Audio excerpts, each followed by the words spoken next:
देश दुनिया च वसदे पंजाबियों जी आया। मैं हरजिंदर सिंह रंधावा, तुसीं देख रहे हो पंजाब टैलीविजन और मेरे नाल ने सरदार केसी सिंह। सरदार केसी सिंह भारत वालों वक्-वक् देशों च सफीर रहे ने, अंबैसडर रहे ने और बेहतरीन कॉलमनिवीस ने, अच्छे ऑथर ने, सियासी विश्लेषक ने। वक्-वक् मुद्दों ते इन्हां दी समझ बड़ी सटीक है।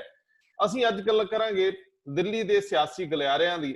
ਦਿੱਲੀ ਦੇ ਸਿਆਸੀ ਗਲਿਆਰੇ ਉਹ ਬੰਦ ਗਲੀਆਂ ਜਿਨ੍ਹਾਂ 'ਚ ਪੰਜਾਬ ਦੇ ਫੈਸਲੇ ਹੁੰਦੇ ਆ। ਅੱਜ ਅਸੀਂ ਗੱਲ ਕਰਾਂਗੇ ਆਮ ਆਦਮੀ ਪਾਰਟੀ ਦੇ, ਕਿਉਂਕਿ ਦਿੱਲੀ ਦੇ ਵਿੱਚ ਉਹ ਰਾਜ ਕਰ ਰਹੀ ਹੈ ਔਰ ਪੰਜਾਬ ਦੇ ਵਿੱਚ ਉਹ ਆਪੋਜੀਸ਼ਨ 'ਚ ਹੈ। ਭਾਰਤੀ ਜਨਤਾ ਪਾਰਟੀ ਪੂਰੇ ਦੇਸ਼ ਦੇ ਸਿਆਸੀ ਦ੍ਰਿਸ਼ ਨੂੰ ਬਦਲਣ ਦੀ ਸਮਰੱਥਾ ਰੱਖਦੀ ਹੈ। ਕਿੱਥੇ ਕਿਹੜੀ ਸਰਕਾਰ ਚੱਲਣੀ ਹੈ, ਕਿੱਥੇ ਨਹੀਂ ਚੱਲਣੀ, ਫੈਸਲੇ ਉਹ ਕਰਦੇ ਆ।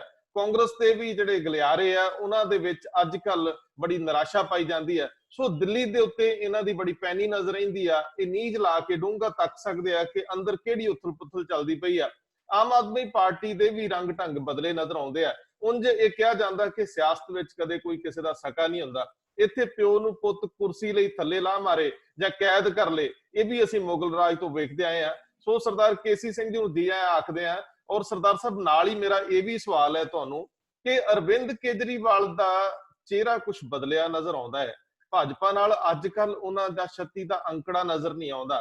ਅੱਜ ਕੱਲ ਸਕੀਰੀਆਂ ਨੇ, ਭਾਈਚਾਰੇ ਨੇ, ਅੱਜ ਕੱਲ ਬਿਆਨਬਾਜ਼ੀਆਂ, ਸਟੇਟਮੈਂਟਸ ਦੇ ਵਿੱਚ ਵੀ ਕੁਝ ਤਲਖੀ ਨਹੀਂ ਨਜ਼ਰ ਆਉਂਦੀ, ਸਗੋਂ ਇੱਕ ਦੂਜੇ ਦੇ ਪੂਰਕ ਬਣ ਕੇ ਚੱਲਦੇ ਪਏ ਆ।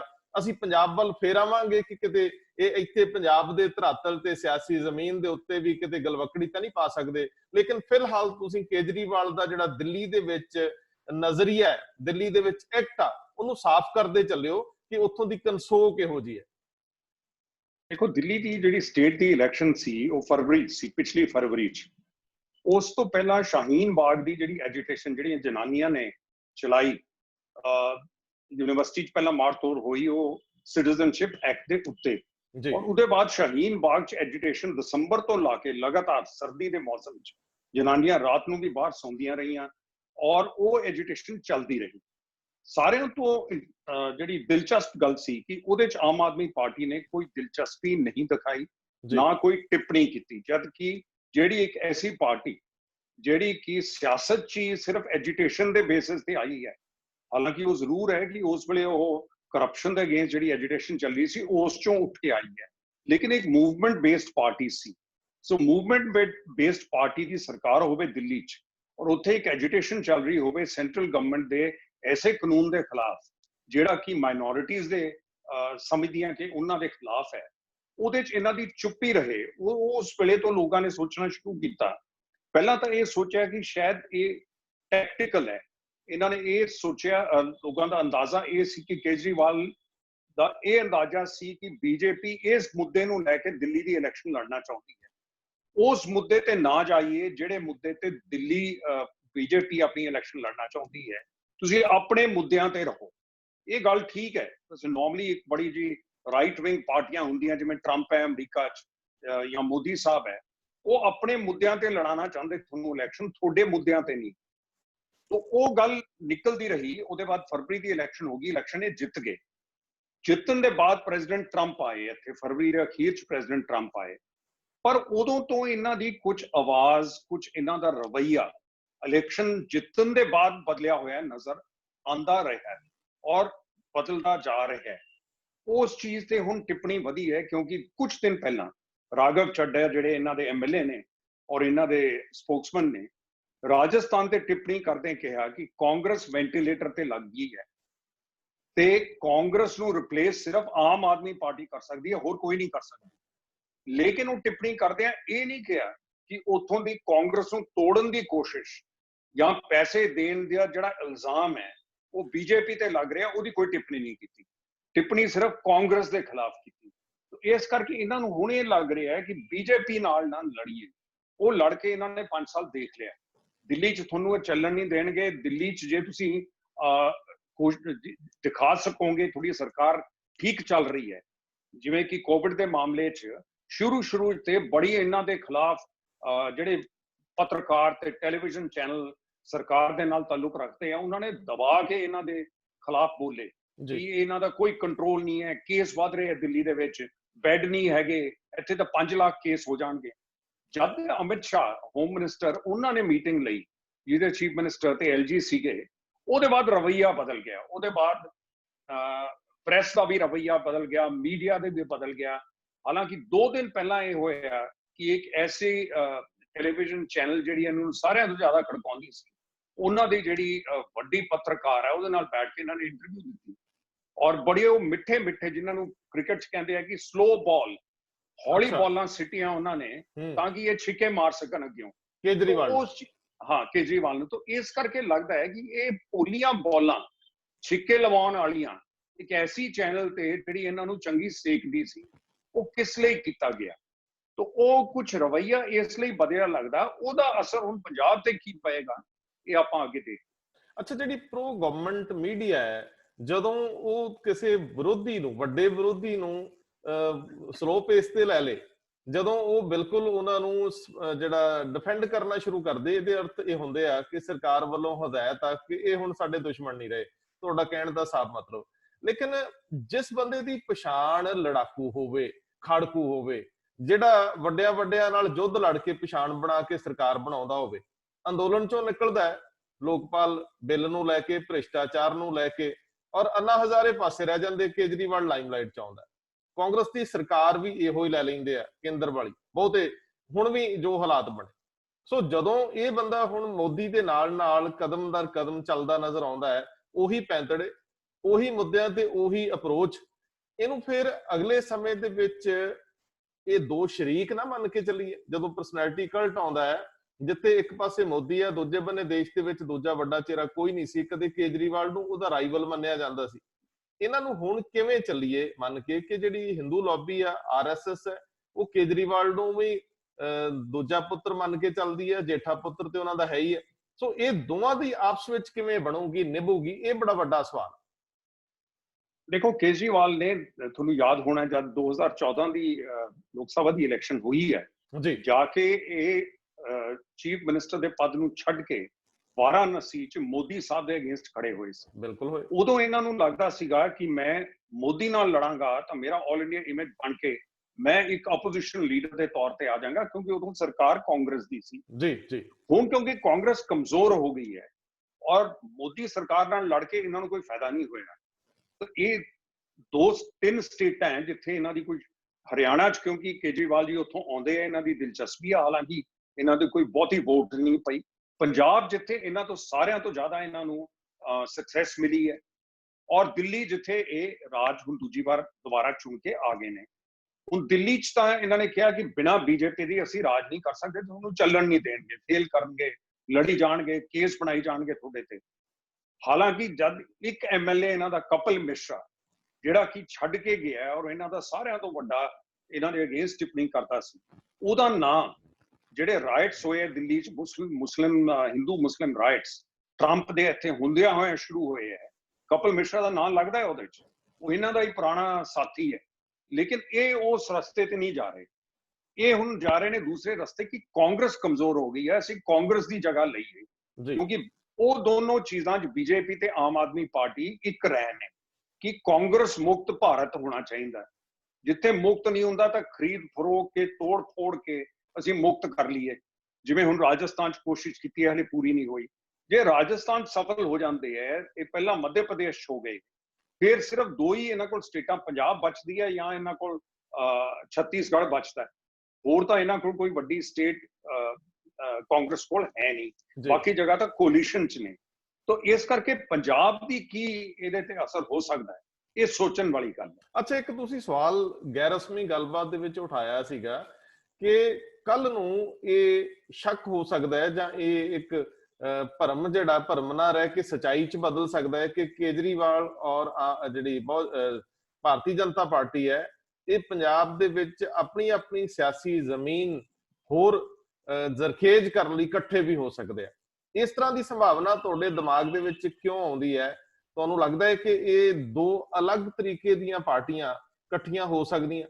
ਦੂਜੀ ਗੱਲ ਇਹ ਕਿ ਜੇਕਰ ਕੇਜਰੀਵਾਲ ਨੇ ਕਾਂਗਰਸ ਦੀ ਸਪੇਸ ਲੈਣੀ ਹੈ ਤੇ ਫਿਰ ਉਹਨਾਂ ਨੂੰ ਪੰਜਾਬ ਜਿੱਤਣਾ ਬੜਾ ਲਾਜ਼ਮ ਹੈ। ਉਹਨਾਂ ਨੂੰ ਜੇਕਰ ਆਪਣੇ ਜੇਤੂ ਰੱਥ ਨੂੰ ਦਿੱਲੀ ਤੋਂ ਬਾਹਰ ਲੈ ਕੇ ਜਾਣਾ ਹੈ ਤੇ ਫਿਰ ਉਹਨਾਂ ਨੂੰ ਕੋਈ ਇੱਕ ਸਟੇਟ ਚਾਹੀਦੀ ਹੋਊਗੀ, ਔਰ ਸਭ ਤੋਂ ਉਹਨਾਂ ਨੂੰ ਲੱਗਦਾ ਹੈ ਕਿ ਉਹਨਾਂ ਦਾ ਜੇ ਬਿਹਤਰ ਢਾਂਚਾ ਹੈ, ਕੋਈ ਥੋੜਾ ਬਹੁਤਾ ਜਿਹੜਾ ਸਾਹ ਲੈਂਦਾ ਹੈ, ਤੇ ਉਹ ਪੰਜਾਬ ਦੇ ਵਿੱਚ ਹੈ। ਪੰਜਾਬ ਦੇ ਵਿੱਚੋਂ ਜੇ ਕੇਜਰੀਵਾਲ ਜਿੱਤਦਾ ਹੈ ਤੇ ਮੋਦੀ ਲਈ ਖਤਰੇ ਦੀ ਘੰਟੀ ਹੋ ਸਕਦੀ ਹੈ ਕਿ ਹੋਰ ਅਗਲੇ ਕੁਝ ਸਾਲਾਂ ਦੇ ਵਿੱਚ ਉਹ ਕੇਜਰੀਵਾਲ ਮੋਦੀ ਦੀ ਕੁਰਸੀ ਵੱਲੋਂ ਔਲਣਗੇ। ਇਹ ਦੋਵਾਂ ਦਾ ਇਕੱਠੇ ਹੋਣ ਦੇ ਰਾਹ 'ਚ ਰੋੜਾ ਵੀ ਹੋ ਸਕਦਾ। ਤੁਹਾਡਾ ਆਪਣਾ ਵੀ ਪੁਆਇੰਟ ਮੈਂ ਜ਼ਰੂਰ ਜਾਣਨਾ ਚਾਹੂੰਗਾ। ਦੇਖੋ ਇਸ ਵੇਲੇ ਸਿਰਫ ਅੰਦਾਜ਼ਾ ਹੀ ਲਗਾ ਸਕਦੇ ਹਾਂ, ਕਿਉਂਕਿ ਜੇ ਅਸੀਂ ਪੰਜਾਬ 'ਚ ਦੇਖੀਏ, ਆਮ ਆਦਮੀ ਪਾਰਟੀ ਉਹਨਾਂ ਸੀਟਾਂ ਤੇ ਜਿੱਤੀਆਂ ਹੈ ਜਿਹੜੀਆਂ ਜ਼ਿਆਦਾਤਰ ਅਕਾਲੀ ਦਲ ਦੀਆਂ ਸੀ ਮਾਲਵਾ ਦੇ ਵਿੱਚ। ਸੋ ਇਹ ਜਗ੍ਹਾ ਅਕਾਲੀ ਦਲ ਦੀ ਲੈ ਰਹੇ ਹੈ, ਉਨੀ ਕਾਂਗਰਸ ਦੀ ਜਗ੍ਹਾ ਨਹੀਂ ਲੈ ਰਹੇ। ਔਰ ਇਹਨਾਂ ਦਾ ਨੈਚੁਰਲ ਫਿਟ ਆ ਜਾਂਦਾ ਹੈ ਬੀਜੇਪੀ ਨਾਲ। ਬੀਜੇਪੀ ਜੇ ਅਕਾਲੀ ਦਲ ਨਾਲ ਮਿਲ ਕੇ ਲੜਦੀ ਹੈ, ਇੱਕ ਸ਼ਹਿਰੂ ਪਾਰਟੀ ਹੈ, ਇੱਕ ਪਿੰਡੂ ਪਾਰਟੀ ਹੈ, ਔਰ ਆਪ ਦੀ ਵੀ ਜ਼ਿਆਦਾਤਰ ਸਪੋਰਟ ਪਿੰਡਾਂ 'ਚ ਸ਼ੋ ਹੋਈ ਹੈ ਪੰਜਾਬ ਦੇ ਅੰਦਰ, ਉਨੀ ਸ਼ਹਿਰਾਂ 'ਚ ਨਹੀਂ। ਦੁਆਬੇ ਤੇ ਮਾਝੇ ਦੇ ਵਿੱਚ ਇਹਨਾਂ ਦੀ ਉਨੀ ਸਪੋਰਟ ਨਹੀਂ ਜਿੰਨੀ ਇਹਨਾਂ ਦੀ ਮਾਲਵੇ 'ਚ ਹੈ ਜੀ। ਸੋ ਜੇ ਅਸੀਂ ਅਕਾਲੀ ਦਲ ਨੂੰ ਕੱਢ ਦਈਏ ਤੇ ਇਹਨਾਂ ਨੂੰ ਜੋੜ ਲਈਏ, ਦੋਨੋਂ ਜੇ ਕਾਂਗਰਸ ਮੁਕਤ ਭਾਰਤ ਕਹਿ ਰਹੇ ਹੈ, ਤਾਂ ਉਹ ਇਹਨਾਂ ਦੀ ਪਾਲਿਸੀ ਤਾਂ ਇਹਨਾਂ ਦੇ ਕਮ ਸੇ ਕਮ ਉਹ ਇੱਕ ਚੀਜ਼ ਤੇ ਤਾਂ ਇਹਨਾਂ ਦੀ ਸਾਂਝ ਹੈਗੀ ਹੈ ਕਿ ਕਾਂਗਰਸ ਨੂੰ ਮੁਕਾਣਾ ਜੀ। ਔਰ ਜੇ ਬੀਜੇਪੀ ਇਹ ਫੀਲ ਕਰਦੀ ਹੈ ਕਿ ਅਕਾਲੀ ਦਲ ਆਪਣੇ ਪੈਰਾਂ ਤੇ ਖੜਾ ਨਹੀਂ ਹੋਇਆ, ਔਰ ਅਗਲੀ 2022 ਦੀ ਇਲੈਕਸ਼ਨ 'ਚ ਵੀ ਕੈਪਟਨ ਸਾਹਿਬ ਨੇ ਕਿਹਾ ਕਿ ਉਹ ਹਲੇ ਵੀ ਲੜਨਗੇ ਔਰ ਨੁਮਾਇੰਦਗੀ ਕਰਨਗੇ ਕਾਂਗਰਸ ਦੀ, ਲੀਡਰਸ਼ਿਪ ਹਲੇ ਵੀ ਉਹਨਾਂ ਕੋਲ ਰਹੇਗੀ, ਤਾਂ ਬੀਜੇਪੀ ਜਾਂ ਕਾਂਗਰਸ ਬੀਜੇਪੀ ਇਹ ਸਮਝਦੀ ਹੈ ਕਿ ਅਕਾਲੀ ਦਲ ਤਾਂ ਨਹੀਂ ਖੜਾ ਹੋ ਕੇ ਲੜ ਸਕਦਾ, ਉਹਦਾ ਵੋਟ ਸ਼ੇਅਰ ਕਮ ਹੋ ਗਿਆ, ਤਾਂ ਹੋ ਸਕਦਾ ਕਿਸੇ ਸਟੇਜ ਤੇ ਉਹ ਕਿਸੇ ਹੋਰ ਨੂੰ ਸੋਚਣ ਜੀ।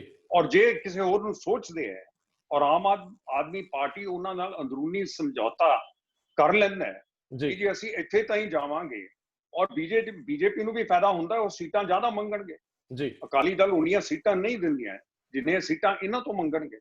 तो इस करके कई कॉम्बिनेशन बन सकती है। लेकिन जिस तरीके नाल आम आदमी पार्टी बदली है जी, वो हुण तकरीबन सारे दिल्ली च सब मानते ने कि इन्होंने तय कर लिया कि लड़ाई बीजेपी नाल ना करिए, लड़ाई जे करनी है तो कांग्रेस नाल रखो, उन्हां दी जगह लो जी।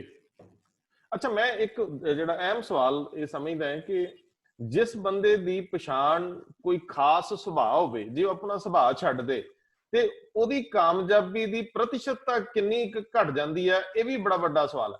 ਕੇਜਰੀਵਾਲ ਵਿਰੋਧ ਚੋਂ ਨਜ਼ਰ ਆਉਂਦਾ ਹੈ, ਕੇਜਰੀਵਾਲ ਦੀ ਸਾਰੀ ਸਲਤਨਤ ਵਿਰੋਧ ਵਿੱਚੋਂ ਖੜੀ ਹੁੰਦੀ ਹੈ।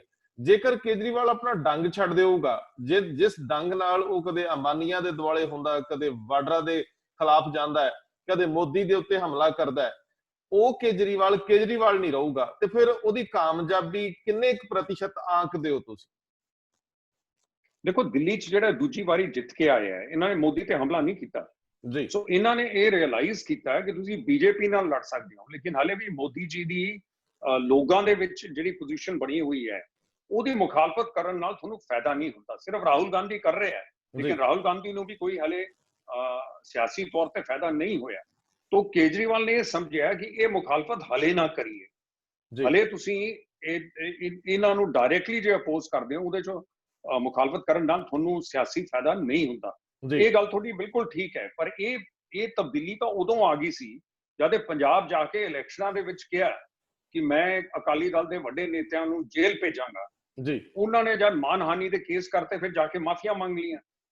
सो उस वेले भी पंजाब च चर्चा हुई कि जे तुसीं ये इल्जाम लाए सी, हुण तुहाडे कोल जे पावर नहीं भी आई, तुसीं ओपोजिशन दे हुण माफिया क्यों मंगदे हो जी। अच्छा, फिर उहदे बाद राज्य सभा दी जिहड़ियां 3 सीटां ਜਿਹਦੇ ਪਿੱਛੇ ਪਾਰਟੀ ਚ ਦੁਬਾਰਾ 2-3 ਵੱਡੇ ਲੀਡਰ ਛੱਡ ਕੇ ਚਲੇ ਗਏ, ਉਹ ਲੜਾਈ ਇਸ ਗੱਲ ਤੇ ਹੋਈ ਕਿ ਦੋ ਜਿਹੜੇ ਬਿਜ਼ਨਸਮੈਨਾਂ ਨੂੰ ਕਿਸ ਲਈ ਦਿੱਤੀਆਂ ਰਾਜ ਸਭਾ ਦੀਆਂ ਸੀਟਾਂ ਜੀ। ਆਮ ਆਦਮੀ ਪਾਰਟੀ ਦੇ ਜਿਹੜੇ ਡੰਡੇ ਖਾਂਦੇ ਰਹੇ ਆ ਲੀਡਰ ਜਿਨ੍ਹਾਂ ਨੇ ਬਣਾਈ ਹੈ ਜੀ, ਉਹਨਾਂ ਨੂੰ ਕਿਉਂ ਨਹੀਂ ਦਿੱਤੀਆਂ? ਅਸ਼ੂਤੋਸ਼ ਛੱਡ ਕੇ ਚਲੇ ਗਏ, ਜਿਹੜੇ ਹਿੰਦੀ ਦੇ ਟੈਲੀਵਿਜ਼ਨ ਦੇ ਐਡੀਟਰ ਸੀਗੇ, ਆਪਣੀ ਨੌਕਰੀ ਛੱਡ ਕੇ ਆਏ, ਇਹਨਾਂ ਦੇ ਨਾਲ ਰਹੇ, ਉਹ ਇਸ ਚੀਜ਼ ਤੇ ਛੱਡ ਕੇ ਚਲੇ ਗਏ ਕਿ 3 ਸੀਟਾਂ ਚੋਂ ਸੰਜੇ ਸਿੰਘ ਨੂੰ ਤਾਂ ਦਿੱਤੀ ਜਿਹੜੀ ਪਾਰਟੀ ਦੇ ਸੀਗੇ, 2 ਸੀਟਾਂ ਇਹਨਾਂ ਨੇ ਦਿੱਤੀਆਂ ਜਿਹੜੇ ਬਿਜ਼ਨਸਮੈਨ ਹਰਿਆਣੇ, ਇੱਕ ਇਨਕਮ ਟੈਕਸ ਕੰਸਲਟੈਂਟ, ਇੱਕ ਵੱਡਾ ਬਿਜ਼ਨਸਮੈਨ ਹਰਿਆਣੇ ਦਾ ਸੀ। ਸੋ ਉਹ ਜਿਹੜਾ ਇਹਨਾਂ ਦਾ ਪੁਰਾਣਾ ਇਮੇਜ ਸੀ ਉਹਦੇ ਤੇ ਉਦੋਂ ਹੀ ਅਸਰ ਪਿਆ। ਲੇਕਿਨ ਉਹ ਗੱਲ ਤੁਹਾਡੀ ਬਿਲਕੁਲ ਠੀਕ ਹੈ ਕਿ ਇਹਨਾਂ ਦੀ ਜੇ ਪੁੱਛਿਆ ਜਾਵੇ ਫਿਰ ਆਈਡੀਓਲੋਜੀ ਕੀ ਹੈ, ਤੁਹਾਡੀ ਸੋਚ ਕੀ ਹੈ ਜਿਹਦੇ ਤੇ ਤੁਸੀਂ ਪਾਰਟੀ ਚਲਾਉਂਦੇ ਹੋ? ਕੀ ਉਹ ਸਿਰਫ ਤਾਕਤ ਲੈਣਾ, ਪੋਲੀਟੀਕਲ ਇਲੈਕਸ਼ਨ ਜਿੱਤਣਾ, ਜਾਂ ਕੋਈ ਤੁਹਾਡੀ ਸੋਚ ਹੈ ਜਿਹੜੀ ਖੱਬੂ ਹੈ ਜਾਂ ਸੱਜੂ ਹੈ? ਸੋ ਉਹ ਇਹਨਾਂ ਨੇ ਕੀ ਕੀਤਾ ਹੈ ਕਿ ਜਿਹਨੂੰ ਅੰਗਰੇਜ਼ੀ ਚ ਕਹਿੰਦੇ ਆ ਸੌਫਟ ਹਿੰਦੁਤਵ ਜੀ। ਇਹ ਜੇ ਮੋਦੀ ਜੀ ਰਾਮ ਮੰਦਿਰ ਦੀ ਗੱਲ ਕਰਦੇ ਸੀਗੇ ਤੇ ਇਹਨਾਂ ਨੇ ਕਿਹਾ ਮੈਂ ਹਨੂਮਾਨ ਮੰਦਿਰ ਜਾ ਰਿਹਾ, ਜੀ ਬੜਾ ਇਹਨਾਂ ਨੇ ਇਲੈਕਸ਼ਨ ਤੋਂ ਪਹਿਲਾਂ ਸ਼ੋਅ ਕੀਤਾ। ਚਲੋ ਉਹਦੇ 'ਚ ਕੋਈ ਹਰਜ ਨਹੀਂ, ਗੁਰਦੁਆਰੇ ਜਾਂਦੇ ਲੋਕ, ਮੰਦਿਰ ਜਾਂਦੇ ਆ, ਚਰਚ ਜਾਂਦੇ ਆ, ਹਰੇਕ ਬੰਦੇ ਦੀ ਆਪਣੀ ਸੋਚ ਹੈ। ਲੇਕਿਨ ਕੀ ਉਹ ਸੋਚ ਇਹਨਾਂ ਦੀ ਪਾਰਟੀ ਦੀ ਸੋਚ ਨਾਲ ਮਿਲੀ ਹੋਈ ਹੈ, ਜਾਂ ਉਹ ਸੋਚ ਇਹਨਾਂ ਦੀ ਪਰਸਨਲ ਹੈ? ਪਰਸਨਲ ਤੁਸੀਂ ਜਾ ਕੇ ਮੰਦਿਰ ਜਾਣਾ, ਗੁਰਦੁਆਰੇ ਜਾਣਾ, ਤੁਹਾਡੀ ਆਪਣੀ ਖੁਦ ਦਾ ਇਹ ਆਪਣਾ ਤੁਹਾਡਾ ਡਿਸੀਜਨ ਹੈ।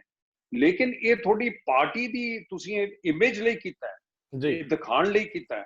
ਤਾਂ ਉਹਨੂੰ ਕਹਿੰਦੇ ਸੀ ਇਹ ਬੀਜੇਪੀ ਦਾ ਸੌਫਟ ਹਿੰਦੂਤਵ ਹੈ, ਹਾਰਡ ਹਿੰਦੂਤਵ ਨਹੀਂ, ਸੌਫਟ ਨਰਮ ਹਿੰਦੂਤਵ ਜੀ। ਉਹ ਤਾਂ ਇਹਨਾਂ ਨੇ ਕੀਤਾ ਹੀ। ਹੁਣ ਉਹਦੇ ਇਲਾਵਾ ਕੀ ਹੈ ਤੁਹਾਡੀ ਗਵਰਨੈਂਸ ਦੀ ਜਿਹੜੀ ਪਾਲਿਸੀ ਹੈ?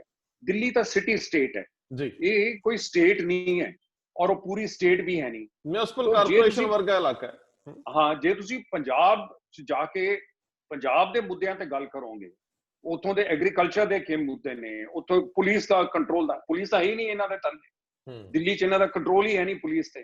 ਪੁਲਿਸ ਨੂੰ ਕਿਵੇਂ ਹੈਂਡਲ ਕਰੋਗੇ, ਐਡਮਿਨਿਸਟ੍ਰੇਸ਼ਨ ਨੂੰ ਕਿਵੇਂ ਹੈਂਡਲ ਕਰੋਗੇ, ਡਿਵੈਲਪਮੈਂਟ ਕਿਵੇਂ ਕਰੋਗੇ, ਐਗਰੀਕਲਚਰ ਸਟੇਟ ਦੀ ਕਿਵੇਂ ਡਿਵੈਲਪਮੈਂਟ ਕਰੋਗੇ? ਉਹ ਚੀਜ਼ਾਂ ਇਹਨਾਂ ਕੋਲ ਮੁੱਦੇ ਹੈ ਨਹੀਂ। ਮੋਰਓਵਰ ਜਿਹੜਾ ਇੱਕ ਕਲਚਰ ਅਲੱਗ ਆ ਬਿਲਕੁਲ, ਜਿਹੜੀ ਸਿੱਖ ਬਹੁਗਿਣਤੀ ਰਾਜ ਆ, ਔਰ ਇਹਨਾਂ ਕੋਲ ਇਸ ਤਰ੍ਹਾਂ ਦੇ ਕਲਚਰ ਨੂੰ ਸਮਝਣ ਲਈ ਬਹੁਤ ਵੱਡੇ ਲੀਡਰਸ਼ਿਪ ਵੀ ਨਹੀਂ ਹੈ।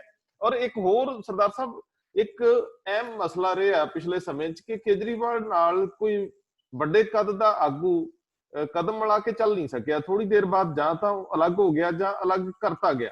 ਤੇ ਇੱਕ ਲੰਬੀ ਫਹਿਰਿਸਤ ਗਣਾਉਣ ਲੱਗੇ ਅਸੀਂ ਸਮਾਂ ਲੈ ਜਾਾਂਗੇ, ਲੇਕਿਨ ਮੈਨੂੰ ਲੱਗਦਾ ਕਿ 12-14 ਲੀਡਰ, ਜੇ ਆਪਾਂ ਸ਼ੁਰੂ ਤੋਂ ਗੱਲ ਕਰ ਲਈਏ ਯੋਗਿੰਦਰ ਯਾਦਵ ਤੋਂ, ਖਾਸ ਤੌਰ ਤੇ ਜਿਹੜੇ ਉਹ ਪਿਓ ਪੁੱਤ ਵਕੀਲ ਸੀ, ਭੂਸ਼ਣ ਸੀਗੇ, ਹਾਂਜੀ, ਉਹਨਾਂ ਤੋਂ ਲੈ ਕੇ ਹੁਣ ਤੱਕ ਇੱਕ ਸਿਲਸਿਲਾ ਹੀ ਬਣਿਆ ਰਿਹਾ।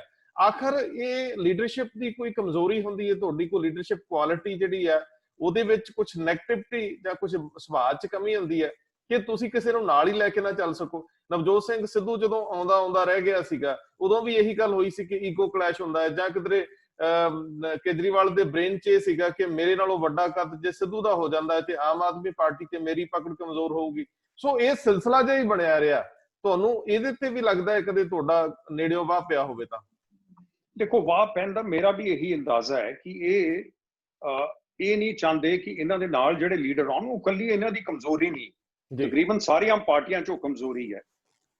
ਅੱਜ ਸਚਿਨ ਪਾਇਲਟ ਕਿਉਂ ਛੱਡ ਕੇ ਜਾ ਰਿਹਾ ਜੀ? ਕਿਉਂਕਿ ਉਹਨੂੰ ਕੋਈ ਨਜ਼ਰ ਨਹੀਂ ਆਉਂਦਾ ਕਿ ਰਾਜਸਥਾਨ 'ਚ ਵੀ ਜਗ੍ਹਾ ਹੈ ਔਰ ਦਿੱਲੀ 'ਚ ਵੀ ਜਗ੍ਹਾ ਹੈ। ਦਿੱਲੀ ਵਾਲੀ ਸੀਟ ਤਾਂ ਪਹਿਲਾਂ ਹੀ ਰੁਕੀ ਹੋਈ ਹੈ, ਭੈਣ ਭਰਾ ਨੇ ਰੁਕੀ ਹੋਈ ਹੈ। ਸੋ ਉੱਥੇ ਵਾਲੀ ਸੀਟ ਚੀਫ ਮਿਨਿਸਟਰ ਉਹਨੂੰ ਇੱਕ ਖੁੰਝੇ 'ਚ ਕੀਤਾ ਹੋਇਆ ਜੀ। ਨਵਜੋਤ ਸਿੱਧੂ ਦੀ ਕੀ ਪ੍ਰੋਬਲਮ ਹੈ ਕਿ ਕੈਪਟਨ ਸਾਹਿਬ ਨੇ ਉੱਥੋਂ ਇੰਤਜ਼ਾਰ ਕੀਤਾ ਜਦ ਲੋਕ ਸਭਾ ਦੀ ਇਲੈਕਸ਼ਨ ਹੋਈ, ਤਾਂ ਜਿਹੜੇ ਇਹ ਨੌਜਵਾਨ ਆਪਣੇ ਆਪ ਨੂੰ ਨੌਜਵਾਨ ਤਾਂ ਕੀ ਨੇ, ਪਰ 50 ਸਾਲ ਦੇ ਹੋਣ ਵਾਲੇ ਹੈ, ਪਰ ਹਿੰਦੁਸਤਾਨ 50 ਸਾਲ ਤੇ ਵੀ ਨੌਜਵਾਨ ਗਿਣੇ ਜਾਂਦੇ ਹੈ। ਤਾਂ ਨੌਜਵਾਨ ਲੀਡਰ ਜਿਹੜੇ ਨੇ, ਇਹਨਾਂ ਨੇ ਆਪਣਾ ਭਰੋਸਾ ਸਭ ਰਾਹੁਲ ਗਾਂਧੀ ਤੇ ਰੱਖਿਆ ਹੋਇਆ ਸੀ, ਚਾਹੇ ਸਚਿਨ ਪਾਇਲਟ ਹੈ, ਉਹ ਸਿੰਧੀਆ ਹੈ ਜੀ। ਉਹ ਨੌਜਵਾਨ ਗਿਣੇ ਕਿਉਂ ਨਾ ਜਾਣ? ਕਿਉਂਕਿ ਜਿਹੜੇ ਸਾਡੀ ਕਤਾਰ ਹੈ ਰਾਜਸੀ ਲੀਡਰਾਂ ਦੀ, ਉਹ 80 ਵਾਲੀ ਹੈ, ਤੇ ਜਿਹੜੇ 80 ਵਾਲੇ ਚ ਚੱਲਦੇ ਉਹਦੇ ਵਿੱਚ ਸਾਨੂੰ ਫਿਰ 50 ਵਾਲੇ ਠੀਕ ਠਾਕ ਹੀ ਲੱਗਦੇ ਕਿ ਨੌਜਵਾਨ ਹੀ ਨੇ ਜੀ। ਸੋ ਇਸ ਕਰਕੇ 80 ਵਾਲੇ ਛੱਡਣ ਨੂੰ ਤਿਆਰ ਨਹੀਂ। 50 ਵਾਲਿਆਂ ਨੂੰ ਲੱਗਦਾ ਜੇ ਸਾਡੀ 10 ਸਾਲਾਂ ਬਾਅਦ ਕੋਈ ਵਾਰੀ ਆ ਜੇ, ਜਾਂ ਇਹ ਵੀ ਇੱਕ ਹੁੰਦਾ ਹੈ ਕਿ ਆਉਣੀ ਵੀ ਹੈ ਕਿ ਨਹੀਂ। ਸੋ ਮੈਨੂੰ ਲੱਗਦਾ ਕਿ ਇਹ ਇੱਕ ਵੱਡਾ ਪਹਿਲੂ ਆ। ਤੁਹਾਡੀ ਜਾਂਦੇ ਤੇ ਟਿੱਪਣੀ ਜਿਹੜੀ ਮੈਂ ਲੈਣਾ ਚਾਹੂੰਗਾ ਕੇਜਰੀਵਾਲ ਦੇ ਅਗਲੇ ਕਦਮ ਜਿਹੜੇ ਆ ਉਹਨਾਂ ਨੂੰ ਲੈ ਕੇ, ਜੋ ਤੁਸੀਂ ਮਹਿਸੂਸ ਕਰਦੇ ਹੋ। ਦੇਖੋ, ਇਹ ਦਿੱਲੀ 'ਚ ਤਾਂ ਇਹਨਾਂ ਨੂੰ ਬਣਾ ਕੇ ਚੱਲਣਗੇ। ਕੋਵਿਡ ਤੇ ਕਾਫੀ ਸਕਸੈਸਫੁਲ ਰਹੇ, ਔਰ ਜੇ ਇਹ ਦਿੱਲੀ 'ਚ ਇਹਦੇ 'ਚ ਸਕਸੈਸਫੁਲ ਰਹਿੰਦਾ ਤਾਂ ਕੇਜਰੀਵਾਲ ਦਾ ਇਮੇਜ ਉੱਪਰ ਜਾਂਦਾ ਹੈ ਇਸ ਚੀਜ਼ 'ਚ। ਪਰ ਉਹ ਕੁਝ ਹੱਦ ਤਾਈਂ ਰਲ ਕੇ ਚੱਲਣਗੇ, ਕੁਝ ਹੱਦ ਤਾਈਂ ਦਿੱਲੀ ਵੀ ਨਹੀਂ ਚਾਹੇਗੀ ਕਿ ਕੇਜਰੀਵਾਲ ਦਾ ਇਮੇਜ ਮੋਢੇ ਤੋਂ ਉੱਪਰ। ਤੁਸੀਂ ਹਰੇਕ ਬੰਦਾ ਜੇ ਕੇਜਰੀਵਾਲ ਚਾਹੁੰਦਾ ਹੈ ਉਹਦੇ ਮੋਢੇ ਤੋਂ ਉੱਤੇ ਨਾ ਕੋਈ ਉੱਠੇ, ਤਾਂ ਮੋਦੀ ਸਾਹਿਬ ਤੇ ਅਮਿਤ ਸ਼ਾਹ ਚਾਹਣਗੇ ਉਹਨਾਂ ਦੇ ਮੋਢੇ ਤੋਂ ਉੱਤੇ ਕੇਜਰੀਵਾਲ ਨਾ ਉੱਠੇ। ਉਹਦੇ ਬਾਅਦ ਇੱਕ ਲਿਮਿਟ ਆ ਜਾਏਗੀ ਜਿਹਦੇ ਅੱਗੇ ਕੇਜਰੀਵਾਲ ਨੂੰ ਨਹੀਂ ਚੱਲਣ ਦੇਣਗੇ ਦਿੱਲੀ 'ਚ। ਸੋ ਕੇਜਰੀਵਾਲ ਦਾ ਇਸ ਵੇਲੇ ਨਿਸ਼ਾਨਾ ਰਹੇਗਾ ਪੰਜਾਬ, ਕਿਉਂਕਿ 2022 ਚ ਇਲੈਕਸ਼ਨ ਆਣੀ ਹੈ। ਹੋਰ ਸਟੇਟਾਂ 'ਚ ਇਹਨਾਂ ਦੀ ਕੋਈ ਇੰਨੀ ਪਹਿਚਾਨ ਨਹੀਂ ਹੈ ਜੀ। ਤਾਂ ਉਹ ਨਿਸ਼ਾਨੇ 'ਚ ਕੀ ਕੰਬੀਨੇਸ਼ਨ ਬਣਦੇ ਨੇ ਔਰ ਕਿਹੜਾ ਬੰਦਾ ਕਿੱਥੇ ਜਾਂਦਾ ਹੈ, ਇਹ ਖੇਲ ਹੁਣ ਉਧਰ ਖੇਲੀ ਜਾਏਗੀ ਜੀ। ਔਰ ਤੁਹਾਨੂੰ ਲੱਗਦਾ ਕਿ ਇਹਦੇ 'ਚ ਇਹ ਬੀਜੇਪੀ ਨਾਲ ਵੀ ਹੱਥ ਮਿਲਾਉਣ ਲੱਗਿਆ, ਸੰਕੋਚ ਨਹੀਂ ਕਰਨਗੇ ਜੇ ਗੱਲ ਨਾ ਬਣਦੀ ਹੋਈ ਕੱਲਿਆਂ, ਜਾਂ ਕਿਸੇ ਨਾਲ ਗੱਠਜੋੜ ਨਾ ਹੁੰਦਾ ਹੋਇਆ, ਤੇ ਲੋੜ ਪੈਣ ਤੇ ਬੀਜੇਪੀ ਔਰ ਕੇਜਰੀਵਾਲ ਇਕੱਠੇ ਵੀ ਹੋ ਸਕਦੇ ਆ? ਤੁਹਾਨੂੰ ਇੰਜ ਲੱਗਦਾ ਹੈ? ਦੇਖੋ, ਇਹਨਾਂ ਦੀ ਵਿਚਾਰਧਾਰਾ ਤਾਂ ਕੋਈ ਹੈ ਨਹੀਂ। ਮੈਂ ਤੁਹਾਨੂੰ ਦੱਸਿਆ ਇਹ ਵਿਚਾਰਧਾਰਾ ਦੇ ਬਿਨਾਂ ਪਾਰਟੀ ਹੈ ਜੀ। ਕੋਈ ਇਹਦੀ ਆਈਡੀਓਲੋਜੀ ਨਹੀਂ ਹੈ ਲੰਬੀ ਚੌੜੀ, ਇੱਕ ਮੂਵਮੈਂਟ ਚੋਂ ਆਈ ਹੋਈ ਹੈ।